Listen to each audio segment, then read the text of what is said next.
selamat pagi, selamat Paskah Bapak Ibu Saudara kasih dalam Tuhan. Wah, luar biasa ini, sudah lama kita tidak berjumpa ya. Ya, kangen juga ya. Karmiati apa kabar? Pak Pranoto ya. Ya, saya berharap kita semua masih tetap dalam keadaan sehat-sehat semua ya, tetap semangat.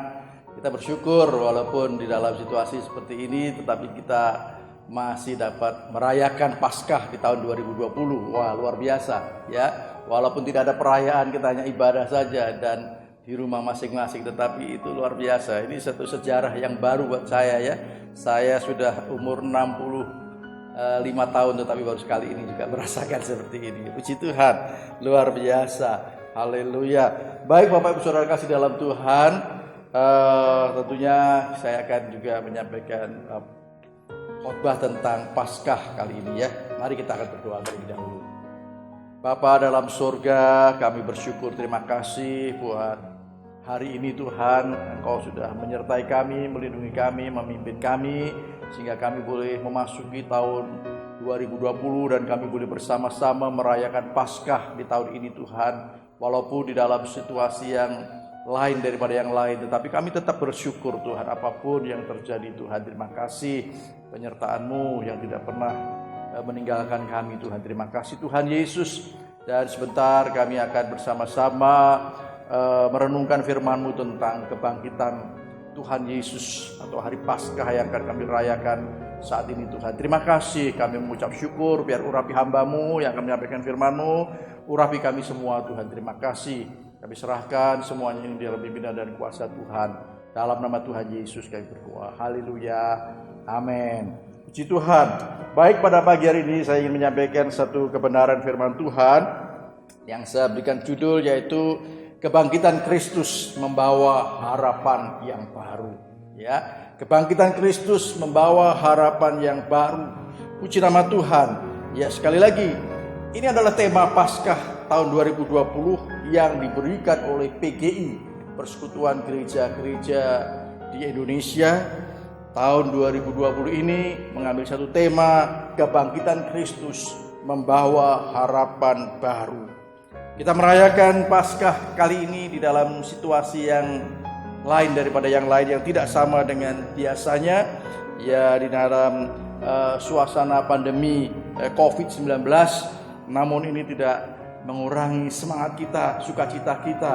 Karena Paskah adalah hari sukacita, hari kemenangan bagi kita. Puji nama Tuhan. Ya, sekali lagi kita patut bersyukur karena Paskah itu adalah merupakan satu kebangkitan Kristus. Ya, adalah kemenangan Kristus yang tentunya juga bagi kita orang-orang yang percaya kepadanya. Puji nama Tuhan. Mengapa kebangkitan Kristus menjadi kemenangan bagi orang-orang percaya? Ada 4 hal yang ingin saya sampaikan. Yang pertama, kebangkitannya mengalahkan kematian. Ya, kebangkitan Kristus itu mengalahkan kematian. Di dalam Lukas pasal 24 ayat 5 dan 6, ini juga yang menjadi ayat yang diberikan oleh PGI. Di sana dikatakan mereka sangat ketakutan dan menundukkan kepala. Tetapi kedua orang itu berkata kepada mereka, ya malaikat itu, mengapa kamu mencari Dia yang hidup di antara orang mati? Ia tidak ada di sini, ia telah bangkit. Ingatlah apa yang dikatakannya kepadamu ketika ia masih di Galilea. Lukas 24 ayat 5 dan 6. Saudara, murid-murid yang tadinya diliputi kekecewaan dan ketakutan, namun mereka baru sadar di saat malaikat memberitahu bahwa Yesus sudah bangkit dan hidup. Seperti apa yang pernah dikatakan di dalam Injil Matius pasal 16 ayat 21, di mana murid-murid sudah lupa akan hal itu. Di sana dikatakan, sejak waktu itu Yesus mulai menyatakan kepada murid-muridnya bahwa ia harus pergi ke Yerusalem dan menanggung banyak penderitaan dari pihak tua-tua, imam-imam, kepala, dan ahli-ahli Taurat, lalu dibunuh dan dibangkitkan pada hari ketiga. Yesus pernah menyampaikan akan hal ini, tetapi rupanya murid-murid lupa akan hal ini. Saudara, kuasa kebangkitan itu sudah mengalahkan kematian. Saudara, ini sama dengan apa yang kita alami. Ya, saat ini kita sering kadang-kadang kita lupa akan janji-janji Tuhan yang diberikan kepada kita orang-orang yang percaya. Dia menjanjikan untuk memberikan pertolongan di saat kita menghadapi permasalahan. Dia berjanji jangan takut. Ya, dia akan memberikan jalan keluar dari setiap persoalan kita. Mari saudara, biar ini kita akan belajar daripada murid-murid, jangan sampai kita lupa apa yang dijanjikan oleh Yesus kepada kita. Puji nama Tuhan. Saudara, nah bagian yang kedua, mengapa kebangkitan Kristus menjadi kemenangan bagi orang percaya? Melalui kebangkitannya kita menjadi umat kebangkitan juga. Puji nama Tuhan. Kita juga menjadi umat kebangkitan juga. Dikatakan di dalam Efesus pasal yang kedua ayat yang ke-6 dan ke-7. Dan di dalam Kristus Yesus Ia telah membangkitkan kita juga dan memberikan tempat bersama-sama dengan Dia di sorga. Supaya pada masa yang akan datang Ia menunjukkan kepada kita kekayaan kasih karunia-Nya yang melimpah-limpah sesuai dengan kebaikan-Nya terhadap kita di dalam Kristus Yesus. Efesus 2 ayat 6 dan 7. Bapak Ibu Saudara kasih dalam Tuhan, kita yang telah percaya kepada Tuhan Yesus juga akan mengalami kebangkitan dan akan bersama-sama dengan Tuhan Yesus untuk selama-lamanya.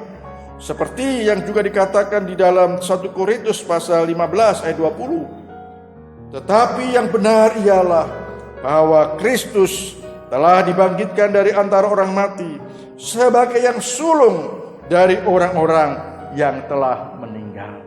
Ya, tidak ada satupun kita yang tidak akan mengalami kematian. Kita semua akan meninggal. Namun Yesus menjadi yang sulung. Ya, sudah bangkit lebih dulu sehingga kita nanti yang percaya kepada Tuhan juga akan mengalami kebangkitan bersama-sama dengan Tuhan.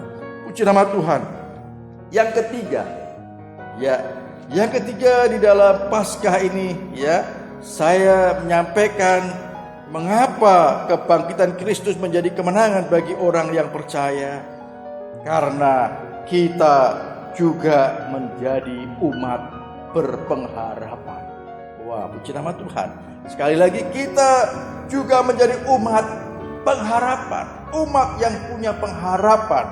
Ya, seperti apa yang dikatakan di dalam 1 Tesalonika pasal 4 ayat 13 dan 14 yang sering kita dengar di saat kita pelayanan atau kita menghadiri penutupan peti jenazah, sering ayat ini disampaikan. Di dalam 1 Tesalonika pasal 4 ayat 13 dan 14. Selanjutnya kami tidak mau, saudara-saudara, bahwa kamu tidak mengetahui tentang mereka yang meninggal, tentunya meninggal di dalam Tuhan Yesus, supaya kamu jangan berduka cita seperti orang-orang lain yang tidak mempunyai pengharapan. Sekali lagi, seperti orang-orang lain yang tidak mempunyai pengharapan. Karena jikalau kita percaya bahwa Yesus telah mati dan telah bangkit, maka kita percaya juga bahwa mereka yang telah meninggal dalam Yesus, perhatikan, meninggal dalam Yesus, ya. Jadi kita pada waktu dipanggil Tuhan harus masih tetap meninggal di dalam Yesus, ya. Akan dikumpulkan Allah bersama-sama dengan Dia. Puji nama Tuhan. Akan dikumpulkan Allah bersama-sama dengan Dia. 1 Tesalonika pasal 4 ayat 13 dan 14. Saudara, sebagai orang percaya, kita harus mengetahui, ya, bahwa melalui kebangkitannya Tuhan sudah memberikan satu pengharapan yang pasti, yaitu hidup yang kekal seperti yang telah dijanjikannya di dalam 1 Yohanes pasal 2 ayat 25. Dan inilah janji yang telah dijanjikannya sendiri kepada kita, yaitu hidup yang kekal. Puji nama Tuhan.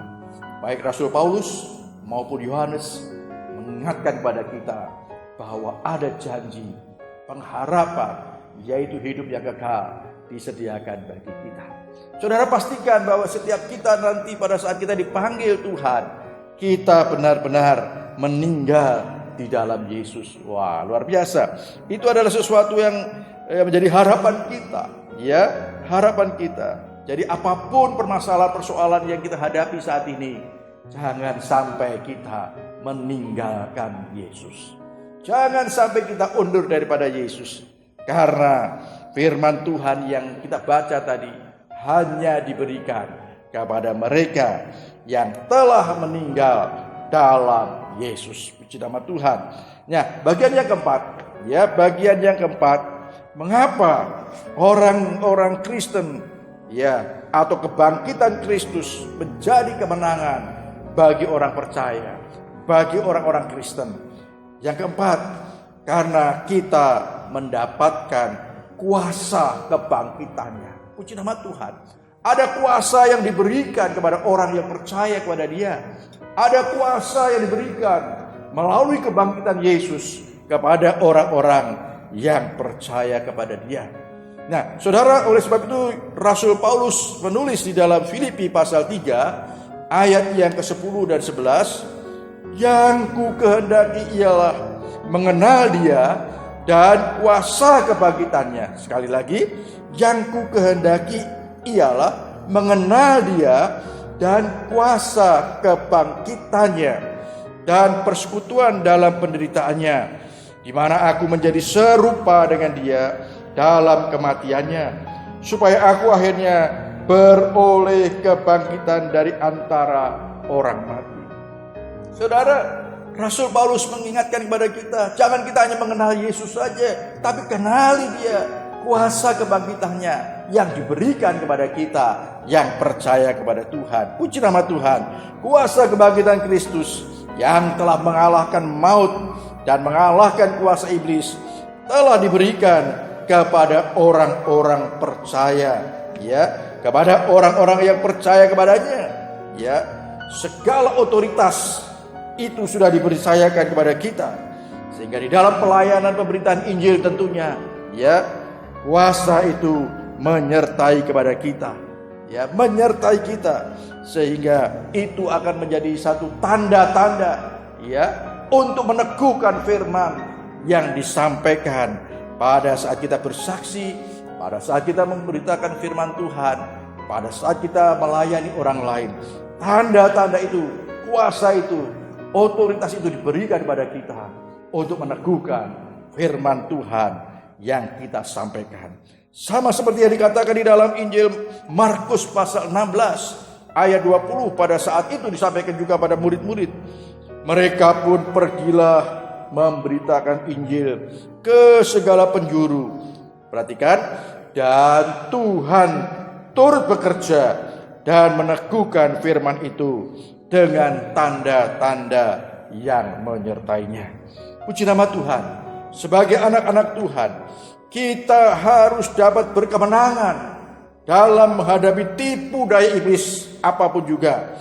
Kita harus dapat mengalahkan keinginan-keinginan daging kita, pengaruh-pengaruh dunia di sekitar kita, sebab segala otoritas itu sudah diberikan kepada kita.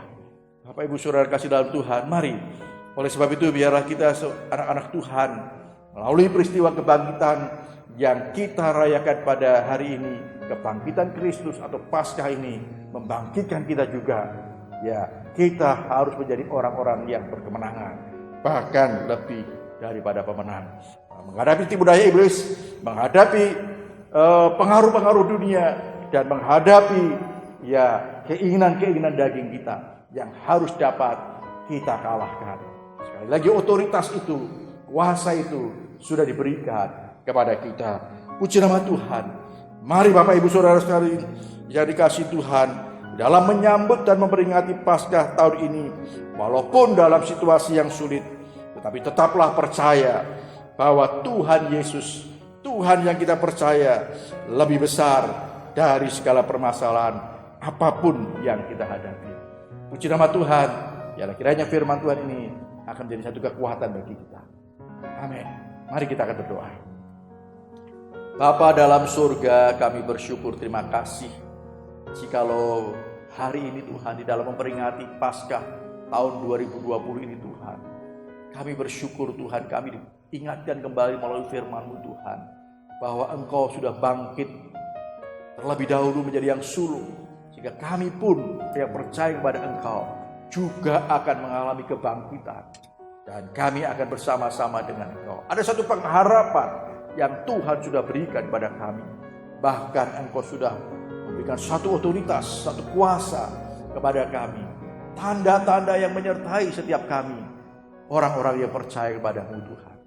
Supaya ini semakin meneguhkan firman yang kami sampaikan di saat kami bersaksi, di saat kami memberitakan firman Tuhan, di saat kami melayani orang lain. Terima kasih Tuhan Yesus, terima kasih Tuhan. Kami percaya melalui peristiwa kebangkitan Tuhan Yesus pada hari ini, kami benar-benar akan menjadi orang-orang yang berkemenangan. Terpujilah nama-Mu Tuhan. Kami ucap syukur, kami terus berdoa Tuhan. Kami berdoa, biarlah Tuhan tolong kiranya pandemi COVID-19 ini dapat segera berakhir, dapat segera berlalu di dalam nama Tuhan Yesus. Kami berdoa buat seluruh sidang jemaat-Mu Tuhan. GSJ Talitakum secara khusus Tuhan, kami berdoa, lindungi kami semua. Jauhkan mereka Tuhan dari segala sakit penyakit, jauhkan dari segala penularan virus COVID-19 ini Tuhan. Di dalam nama Yesus kami berdoa, biar setiap sidang jemaat-Mu tetap bersukacita di dalam Engkau. Damai sejahtera Allah menyertai mereka. Terima kasih Tuhan Yesus. Kami juga berdoa terus buat bangsa Indonesia ini Tuhan. Di dalam menghadapi pandemi ini Tuhan, Tuhan berikan hikmat pada para pemimpin-pemimpin kami, presiden, para gubernur, wali kota, bupati, camat, lurah, kepala desa, sampai RW dan RT Tuhan. Tuhan tolong, biar kami boleh bersama-sama mengatasi permasalahan ini dengan baik. Tuhan tolong, supaya tidak terjadi gejolak-gejolak Tuhan, tidak terjadi hal-hal yang tidak kami inginkan ya Tuhan, penjarahan, perampokan dan segalanya Tuhan. Kami percaya Tuhan, Engkau yang memberikan hikmat kepada para pemimpin-pemimpin kami, sehingga segala permasalahan-permasalahan sosial, ekonomi, politik, keamanan dapat diatasi dengan baik. Terima kasih Tuhan, ya gereja-gereja Tuhan juga bangkit untuk ikut memikirkan bersama-sama mengatasi segala permasalahan yang sedang dihadapi oleh bangsa Indonesia. Terima kasih Tuhan, kami mengucap syukur, terpujilah nama-Mu Tuhan. Di dalam nama Tuhan kami Yesus Kristus, Tuhan dan Juru Selamat kami yang hidup, kami sudah berdoa. Haleluya. Amin. Ya, Bapak Ibu Saudara kasih dalam Tuhan, ada dua hal yang saya sampaikan di pengumuman yang saya sampaikan. Yang pertama, kita tahu bahwa Departemen Doa Nasional sudah membuat pokok-pokok doa, ya. Dan di dalam warta gereja ini saya lampirkan di situ. Saya berharap saudara semua bisa terlibat, mengambil bagian untuk mendoakan pokok-pokok doa ini. Ini khusus berdoa untuk yang pandemi COVID-19. Itu yang saya sampaikan. Yang kedua, Bapak Ibu Saudara, setiap hari Minggu gereja kita jam 9 sampai jam 12 dibuka ya. Kalau Bapak Ibu Saudara mungkin ingin memberikan persembahan, baik persembahan persepuluhan, persembahan kolekte ya, saudara bisa datang setiap hari Minggu jam 9 sampai jam 12. Puji Tuhan, itu saja saya sampaikan. Tuhan Yesus berkati kita semua. Amin.